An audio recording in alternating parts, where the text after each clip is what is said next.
KPBS On Demand is supported by Splatero, helping homeowners pay off debt or for home improvements by offering streamlined access to your home's equity with no additional monthly payments or new debt. Splatero provides a lump sum payment in exchange for a share of your home's future value. Learn more at splatero.com.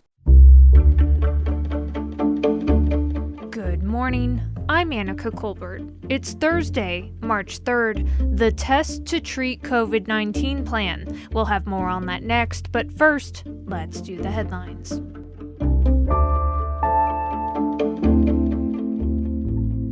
San Diego governments and clean water groups have reached a settlement with the federal government over cross-border sewage flow issues. If approved, the deal would retire the lawsuits filed to get the federal government to fix the problem. Settlement terms include more water quality testing, construction of temporary berms to capture cross-border flows, and improvements to canyon collectors. The deal comes after the EPA unveiled its sweeping plan last year to fix the cross-border sewage situation.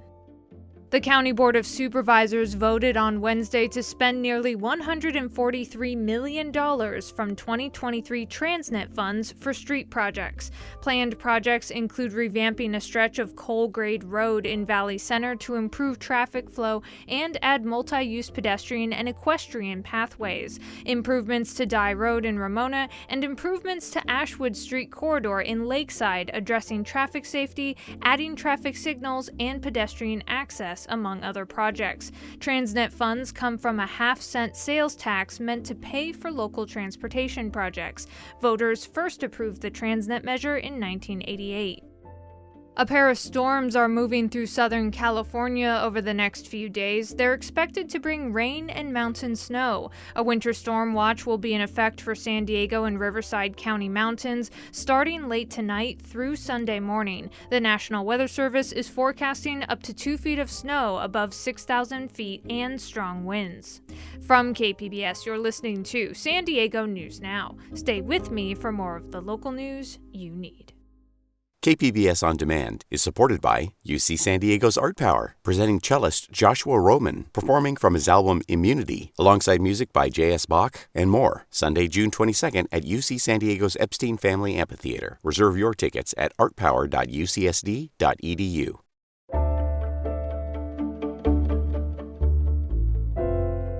During his State of the Union address on Tuesday, President Joe Biden announced a new test-to-treat plan for COVID-19 using Pfizer antiviral pills.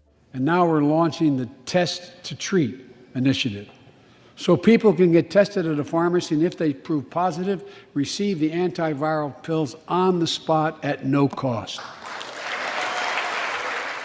Dr. Eric Topol is the director of the Scripps Research Translational Institute in La Jolla. He spoke to KPBS Midday Edition host Jade Hindman about the new plan and more on some of the latest COVID-19 issues. Here's that interview. So let's start with this announcement from President Biden. Why is a test-to-treat plan like this needed?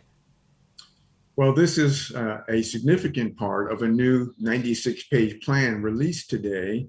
It is certainly something we need. That is, Paxlovid is in short supply.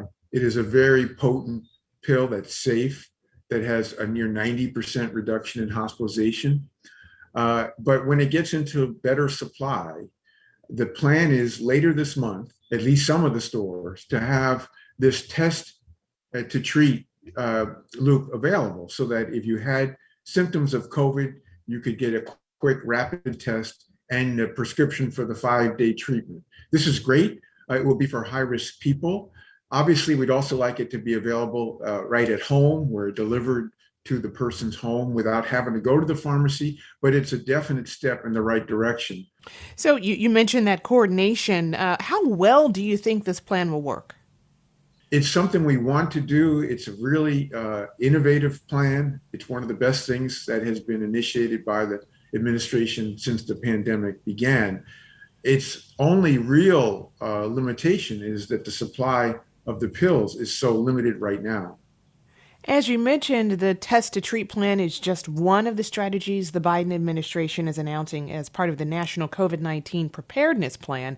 What else are you seeing in the plan that you think will address unmet needs?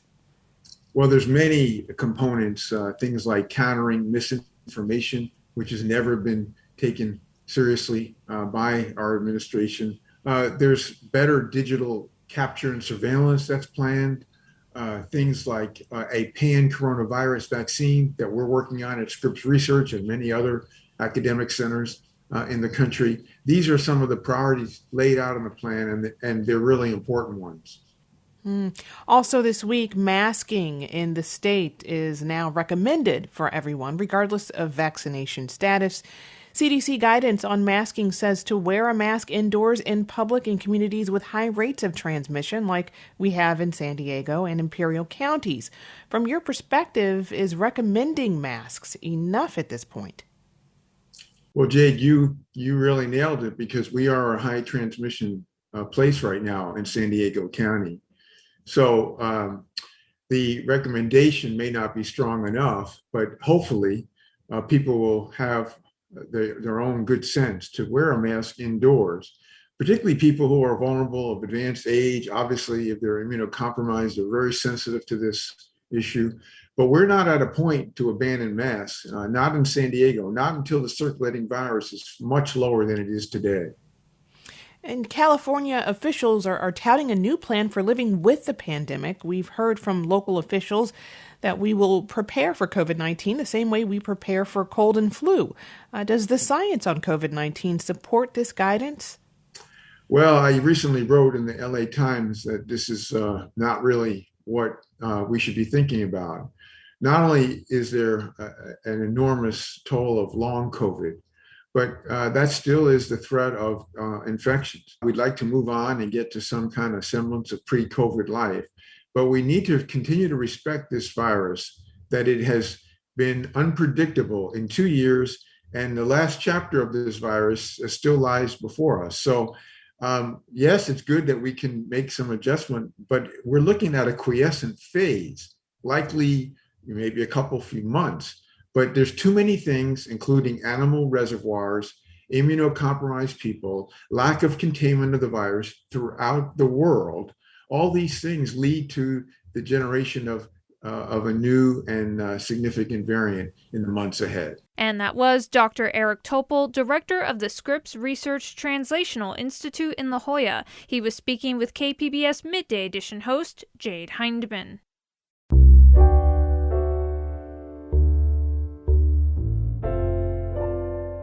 A new report from the United Nations panel on climate change lays out a grim picture of the future. As KUNC's Alex Hager reports, that includes more shortages for the already dry Colorado River basin. The UN panel says intense drought and earlier runoff from mountain snowpack will make water scarce during the summer, stressing economies that depend on it and increasing pressure on limited supplies of groundwater. Abby Burke is a river expert with the Audubon Society. The report, to me, is just one more line in the sand of saying that climate change impacts are here, they are intensifying, and that we need to make change. And that window of change is closing. The dire situation has driven up public and government attention to issues of water scarcity. The report also lists interstate drought agreements and a broader push for equitable clean water access as positives. I'm Alex Hager.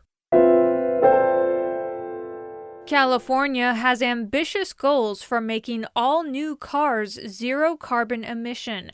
That means more electric cars and a lot more car batteries that will need to be reused or recycled. KPBS science and technology reporter Thomas Fudge has more. A lab at San Diego State University is filled with bundles of wires, some of them testing battery cells. Near the center of the room is a black steel case containing about 300 cells and weighing more than 1,000 pounds. It's a car battery that once inhabited a Nissan Leaf.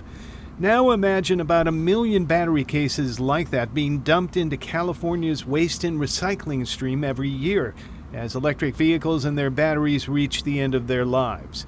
That's what could happen soon after 2035, when all new cars sold in California must be zero carbon emission. based on an executive order by Governor Newsom. San Diego State electrical engineering professor Chris Mee is one person looking for an answer to the battery question. Some of them may have enough power or energy capacity that we can use for energy storage projects.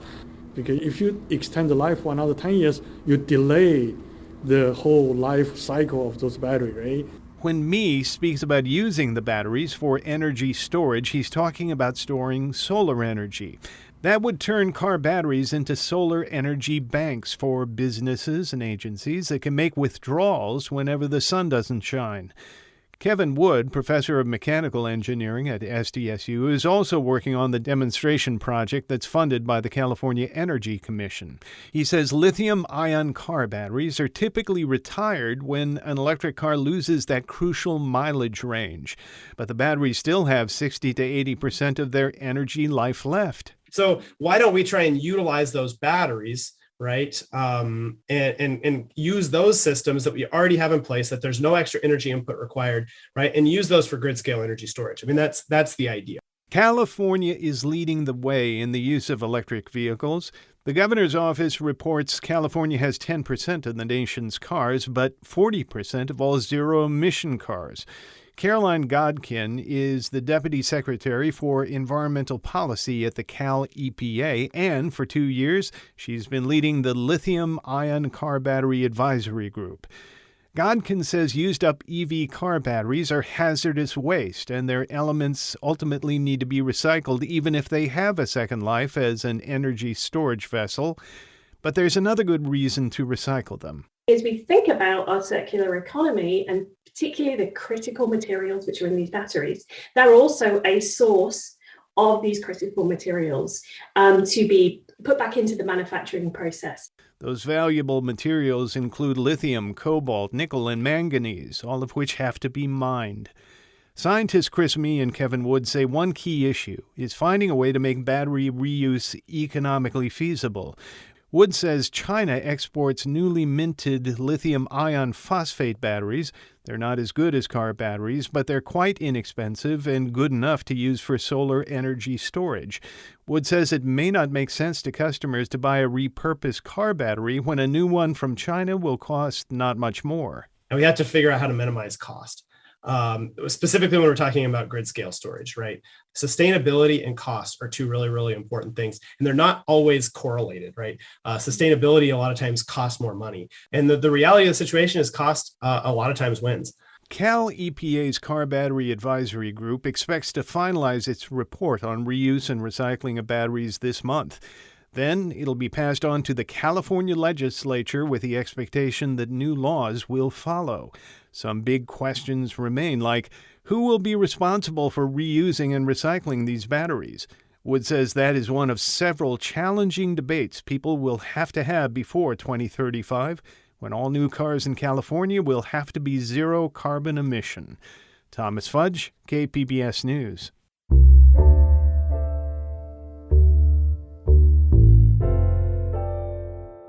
The 2022 Major League Baseball season will not start on time. KPBS reporter John Carroll says Padres fans and business owners who rely on games at Petco Park are upset with owners and players. Following the announcement of a delay to the start of the 2022 season from Major League Baseball, Padres chairman and owner Peter Seidler took to the team's Facebook page, saying the team needs the continued support of fans. But most of the comments below that announcement show fans aren't having it, one saying, "I'm mad at these guys, both sides. At this time, I don't care if there's a season or not." Business owners in the East Village who rely on fans' support are also upset. Social Tap owner Brant Crenshaw says with the damage already done by the pandemic, this is another gut punch. Look, we got millionaires fighting billionaires over money. It's pretty crushing. We're all pretty deflated around here right now. So far, the two opening series, or 91 games, are canceled. John Carroll, KPBS News. New regulations for street vendors are expected to take effect at the end of this month. KPBS Speak City Heights reporter Jacob Ayer talked to some vendors in Balboa Park about what it could mean for them. The new ordinance will cut back street vending in Balboa Park and other tourist spots during the summer months, and creates year-round limits for vendors in other high-traffic areas of the city. Supporters say it will ease overcrowding and help with the enforcement of licensing and permits. But vendors like Angela Herrera are afraid of losing their primary source of income. If the park, they can give us a permanent place, of course we don't mind to pay a little bit fee. That's for us good too. If they can put us to the lottery system like a performance, we will love to have this system running because for us will be fair. The ordinance was adopted on an 8-1 vote, with Councilwoman Vivian Moreno voting no. It would go into effect at the end of the month if signed by Mayor Todd Gloria as expected. Jacob Ayer, KPBS News.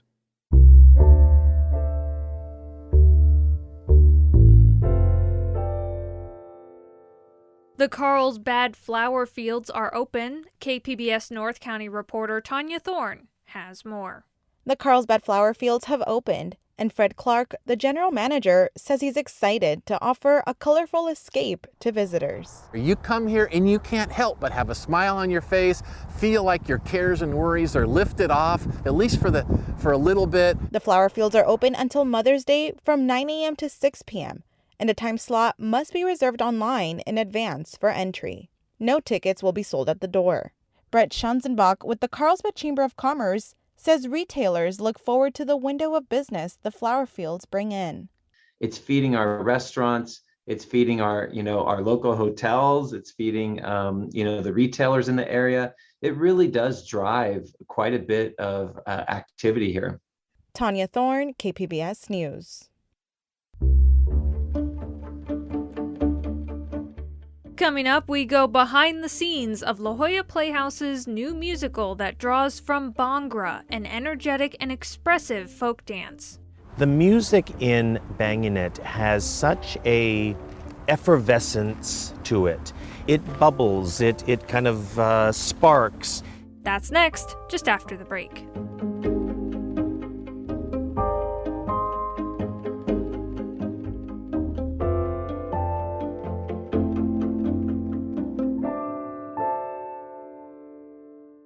KPBS On Demand is supported by UC San Diego's Art Power, presenting cellist Joshua Roman, performing from his album Immunity, alongside music by J.S. Bach and more. Sunday, June 22nd at UC San Diego's Epstein Family Amphitheater. Reserve your tickets at artpower.ucsd.edu.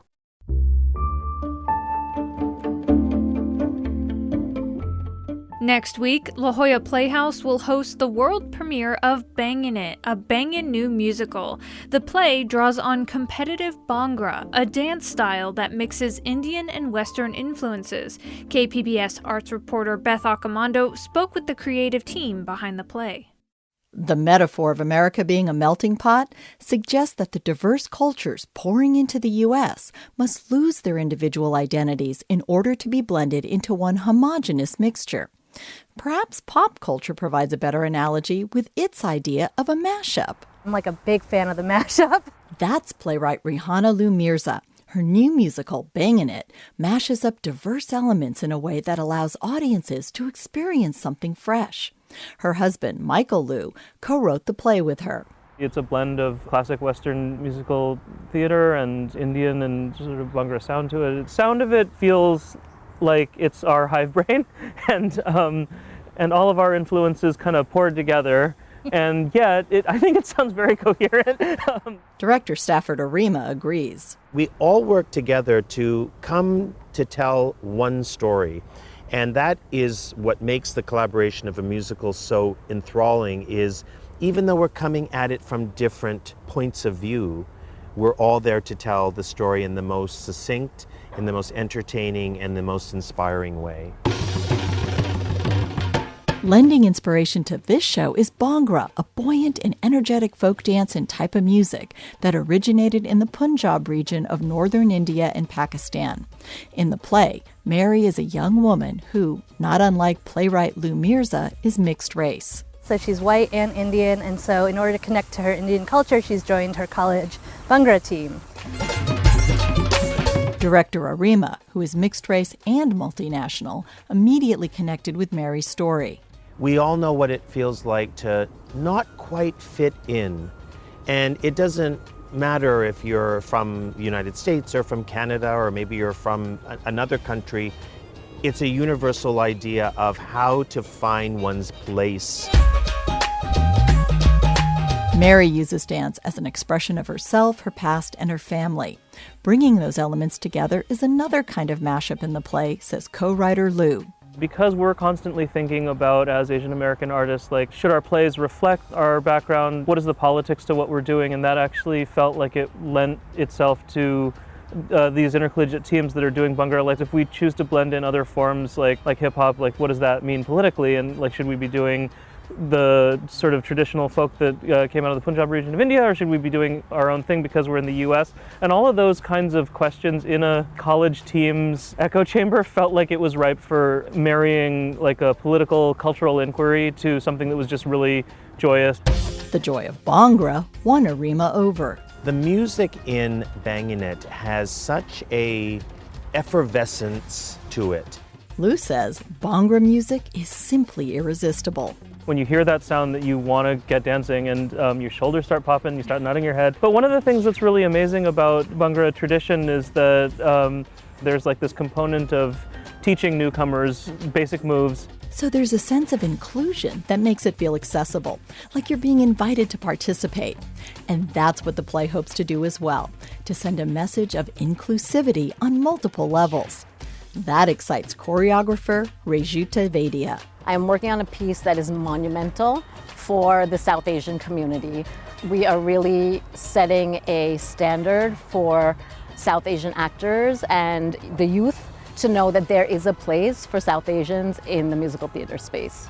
I think anyone that comes to this show will just be able to understand how it is so easy to embrace this dance and this music because, as I said before, the root of it is to build communities. So anyone that walks into that theater is going to be part of our Banganit community. An invitation to join that community awaits you at La Jolla Playhouse. Beth Accomando, KPBS News. Banganit, a Banginu musical, runs March 8th through April 17th at La Jolla Playhouse's Mandel Weiss Theater. That's it for the podcast today. As always, you can find more San Diego news online at kpbs.org. I'm Annika Colbert. Thanks for listening and have a great day.